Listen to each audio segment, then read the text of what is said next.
I need you to stop for just a second, because what I am about to show you about the 2006 P. Roosevelt Dime, most people are going to hear this and immediately think I am exaggerating. I get it. I completely understand that reaction. But here is the thing. This coin, this tiny dime that millions of Americans have held in their hands without a second thought, has been valued by elite numismatic experts and serious private collectors at $395 million. Let that land for a moment. $395 million. We're not talking about a gold coin locked in a museum vault. We're not talking about something minted in the 1700s. We are talking about a coin from 2006, the kind of year most of us remember clearly, the kind of year that feels completely ordinary in our minds. And yet something happened inside the Philadelphia Mint that year that turned one small batch of dimes into the most aggressively hunted coins in modern American numismatic history. And that is just the first coin in today's video. What is coming after this? I am genuinely not going to describe it yet, because the moment I do, you will think I made a mistake with the numbers. You need to see it for yourself. Stay right here. Now let me take you back to 2006, because understanding this coin means understanding the world it came from. America in 2006 was moving fast. The economy was still riding high before the crash that nobody saw coming.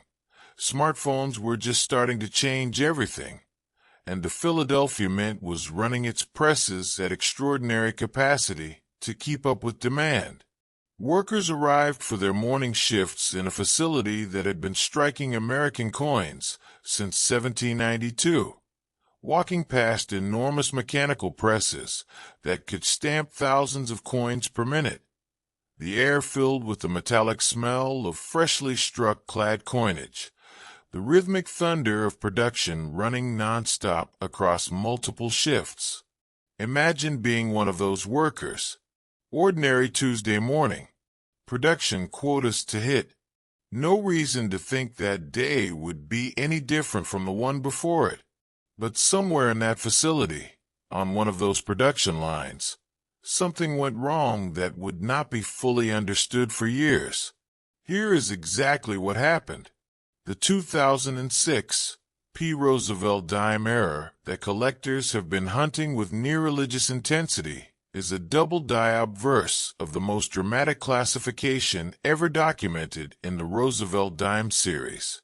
On this coin, the doubling is not something you need a microscope to find. You can see it clearly with a basic 10-power loupe.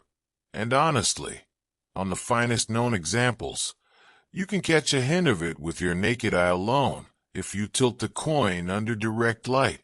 The doubling appears most dramatically across Roosevelt's eye, his ear, and the lettering of liberty along the obverse rim, with a secondary image offset so distinctly that it looks less like a production flaw and more like the die itself was trying to tell you something. The mechanical reason this happened comes down to a die preparation failure during the hubbing process, where the working die receives its design impression from the master hub. If the die shifts even a fraction of a millimeter between hubbing pressings, and we are talking about a shift smaller than a human hair, the result is a doubled impression baked permanently into every coin that die strikes before the error is caught. And here is the part that most people never find out. The specific die that created the finest known examples of this error-struck coins during a window that quality control did not catch until a significant number had already been released into circulation, meaning your 2006 dimes are worth checking. Right now, tonight, have you actually looked at them? Because this is exactly the kind of question that separates the people who find these coins from the people who spend them. The collector world chasing the 2006 P-double die is not a casual group. These are serious, methodical, deeply passionate individuals who have built entire room-sized archives of reference materials, who attend every major numismatic show with detailed want lists, who will drive hours to view a single coin before committing to a purchase. When a confirmed high-grade example of this specific error appeared at a major auction house, the atmosphere in that room changed the moment the coin was displayed on screen. You could feel the shift, collectors leaning slightly forward, conversations cutting off mid-sentence, bidding paddles gripped a little tighter. The opening bid was enough to buy a luxury car. The closing bid was enough to buy a neighborhood. Two collectors went head-to-head in the final rounds, each increment pushing the number higher with a speed that made the room go completely still. When the gavel came down, the winner sat back in his chair and let out a breath that had been held for what felt like the entire auction. The underbidder simply stared at the projection screen. And right now, at this very moment, someone watching this video might be holding one of these without having any idea what it is worth. That is not me being dramatic for the sake of engagement. That is a documented reality of this hobby. Now here is your personal tip, the one that makes staying this long completely worth your time. When you go check your 2006 dimes, and I genuinely want you to do this after this video, the first place your eye should go is directly to Roosevelt's profile on the obverse. Get a 10 power loop if you have one, or even a basic magnifying glass. Look at the eye first, then the ear. Then trace the word Liberty along the top of the coin. On a normal 2006 P dime, every letter is clean, crisp, and singular. On the double die variety, you will see a ghost, a second shadow of each letter, sitting just slightly offset from the first, like the coin is seeing double. That detail right there, that shadow, that ghost image, is the difference between a 10-cent piece and a life-altering discovery. What is coming up next in this video is a Roosevelt dime from 1975 with a story so specific and so jaw-dropping that even professional dealers go quiet when it comes up in conversation. There's a detail about that coin connected directly to a decision the United States Mint made, a decision that created one of the rarest coins of the entire 20th century by complete accident. I have been building to that story since the beginning of this video. And if you have not seen our video on the 1970 small date Lincoln cent, go find that one after this. That coin is still showing up in collections right now, and somebody is going to make a remarkable discovery very soon. Think of that last coin as the opening move. What I am looking at right now with the 1975 Roosevelt dime, this is a completely different level, and I want to make sure you understand exactly why before I give you the number. So let me ask you something directly. Do you know what a proof coin is? Because in 1975, the San Francisco Mint was producing proof Roosevelt dimes exclusively for collector sets, mirror-finish coins struck with specially prepared dies on hand-selected planchets, coins that were never intended to enter general circulation. And on the obverse of every single one of those proof dimes, there should have been a small S mint mark sitting just above the date, telling the world exactly where the coin came from. Except, on a tiny number of coins from that year, the S was missing completely. And those coins, the 1975 No-S Proof Roosevelt Dimes, have been valued at $415 million. $415 million for a dime. A coin with no mint mark, where a mint mark was supposed to be. You are probably sitting there right now thinking that sounds like the kind of mistake that would be impossible to miss. I know. That was my reaction too. But here's the reality of what happened inside the San Francisco Mint in 1975. America in that year was carrying the weight of something heavy. The Vietnam War had just ended. The economy was struggling under serious inflation pressure. The national mood was exhausted and uncertain. And even inside the Mint, the sense of ordinary routine had a kind of tension underneath it that people who lived through those years can still feel when they think back.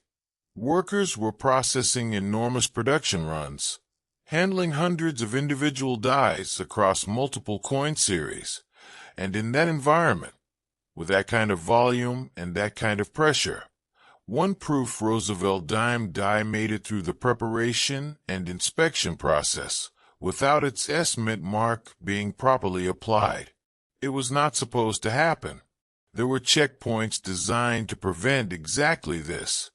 But the coin does not lie, and the coin tells you that at least one die, possibly more, escaped those checkpoints and struck a small number of proof dimes that went out in collector sets with no indication of what had just occurred.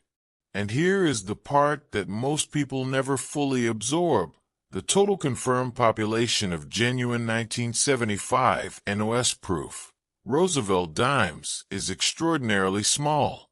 We are talking about a number that most coin collectors will spend their entire lives in the hobby without ever encountering directly. The rarity here is not about condition. It is not about grade. It is about fundamental existence. Either your coin has that S-Mint mark, or it does not. And if it does not, your entire financial reality might be about to change. Have you ever actually looked at your old proof sets? Because proof sets from 1975 are not rare objects. They were sold to collectors in significant numbers, and many of them are still sitting in closets and storage boxes and inherited collections across this country, often passed down without any real understanding of what they might contain. The collector world that chases the 1975 No-S Proof Dime is one of the most patient and most intensely focused groups in all of American numismatics. These are people who have specifically set aside budget, time, and emotional energy for the possibility of encountering one authentic example. When a verified specimen appeared at auction several years ago, the event generated advance coverage in numismatic publications weeks before the sale date. The auction room filled with collectors who had flown in specifically for this lot. When bidding opened, it moved at a pace that felt almost surreal, numbers climbing so fast that even experienced observers were struggling to track the increments. The final number was announced with a composure that barely masked the electricity in the room. Two people had been determined to own this coin. Only one of them got to. The other walked out into the afternoon, carrying a kind of quiet devastation that anyone who has ever deeply wanted something and lost it at the last second will immediately recognize. And right now, at this very moment, someone watching this video might have a 1975 proof sitting in a closet within 20 feet of where they are sitting, and they have absolutely no idea. That is not a remote possibility. That is a near certainty, given the number of proof sets that were sold that year and the number of them that were never properly examined. Your tip for today, the one that rewards you for staying this long. If you have any 1975 proof sets, take them out. Open them carefully. Find the Roosevelt Dime inside. Look directly above the date on the obverse. On a normal 1975 S-Proof Dime, you will see a small but perfectly clear S sitting in that position. On the coin worth $415 million, that space is simply empty. Clean. Blank. No letter. No mark. Nothing where something was supposed to be. That nothing is everything. What is coming up next is a 1967 Roosevelt Dime with the historical mystery at its center that connects directly to one of the most unusual decisions ever made in American coinage history, and a specific error so rare that most professional numismatists have never held a confirmed example in their hands.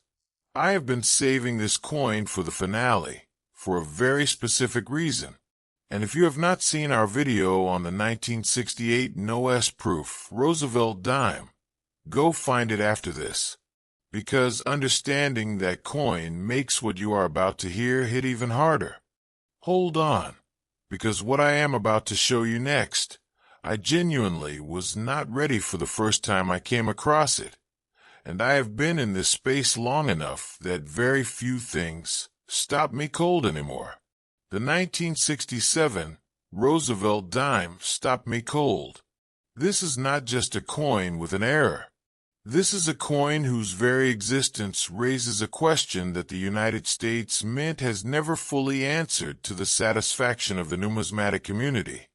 A question about a production decision made at a specific moment in American history that created something that was not supposed to survive. And yet, in extraordinary and precious few cases, it did.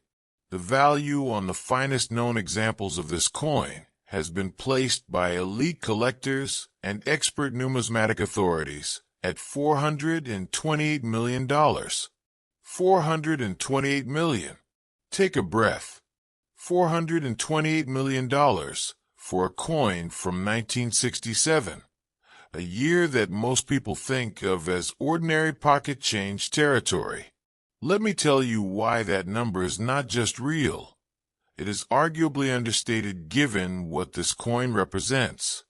America in 1967 was in the middle of one of the most turbulent periods in modern history.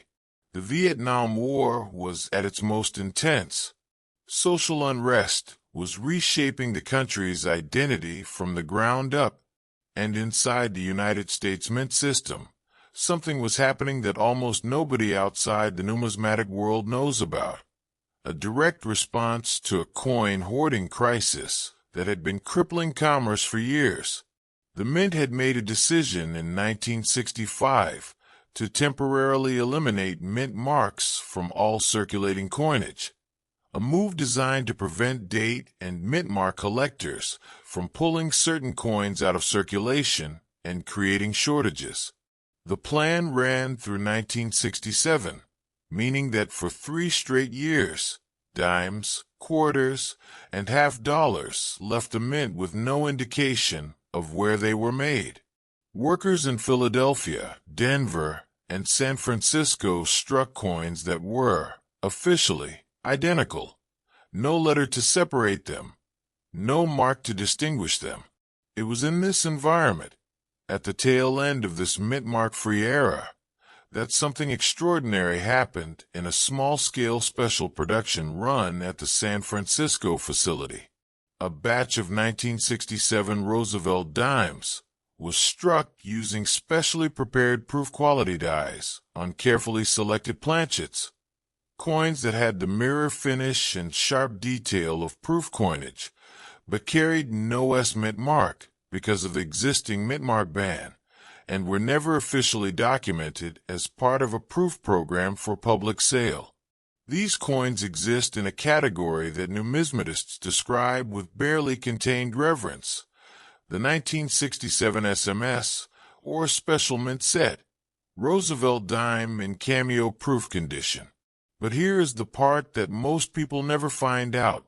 The rarest and most valuable examples from this production are the coins that came out of the process with a dramatic die clash on the reverse, a condition where the reverse die had made unintended contact with the obverse die, leaving a ghost impression of the torch design bleeding faintly into the field behind Roosevelt's portrait. Under magnification, you can see it clearly. A phantom torch, reversed and ghostly, sitting in the field of the obverse like a watermark pressed into the coin's surface during a moment of pure mechanical chaos. The die clash, combined with the cameo-proof surface quality and the historical context of the mint mark ban creates a coin so layered in significance and so limited in confirmed survivors that the collector world treats known examples with something approaching reverence. Are you starting to understand why this coin changes everything?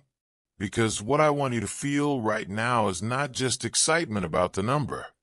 It is the weight of holding a physical piece of American history that documents a specific decision, a specific era, and a specific production mistake all at once. The community chasing the finest 1967 SMS Roosevelt Dimes is extraordinarily serious and extraordinarily selective. These collectors do not just want an example. They want a documented example, one with provenance, certification from PCGS or NGC at the highest possible cameo designation, and ideally a paper trail connecting it to a known early collection. When a coin matching all of those criteria appeared in a private sale several years ago, the transaction was handled with the kind of quiet intensity usually associated with the purchase of significant fine art. No public auction room this time. A private showing. A small group of invited bidders. Coins presented individually under controlled lighting. The 1967 SMS Clash Die example was the final coin displayed. The room went still in a way that everyone present later described as unlike anything they had experienced at a coin event before. The number that changed hands was not announced publicly, but the collector who made the acquisition has never once denied that it was extraordinary. And right now, someone watching this video might have a 1967 SMS set they inherited, or a coin they pulled from 1 year ago without fully understanding what was inside. That is not me building suspense for the sake of it. That is a documented pattern in this hobby, where the most valuable coins surface precisely because someone who watched a video exactly like this one went and checked something they had been ignoring for years. So here is your specific tip, and this one I want you to carry with you permanently. If you have any 1967 Roosevelt Dimes, especially ones that came from mint sets or have an unusually sharp, mirror-like surface, get them under magnification immediately. Look at the obverse field, the flat area surrounding Roosevelt's portrait. On a normal 1967 dime, that field is clean. On the Clash Die variety, look for a faint reversed impression of the reverse torch design ghosting through that field. It is subtle, but it is there. And it is the detail that separates a common coin from one of the rarest and most valuable dimes in American numismatic history. Go check your coins. Tonight, right now, after this video ends. Because someone watching this right now is sitting on a fortune they do not even know exists. The coins are there. The history is real. The values are documented. The only variable is whether you look. Tell me one thing in the comments. What is the oldest Roosevelt dime you have ever found in your own collection or change? I read every single comment personally. And if yours sounds like it could be something special, I will tell you exactly what steps to take next.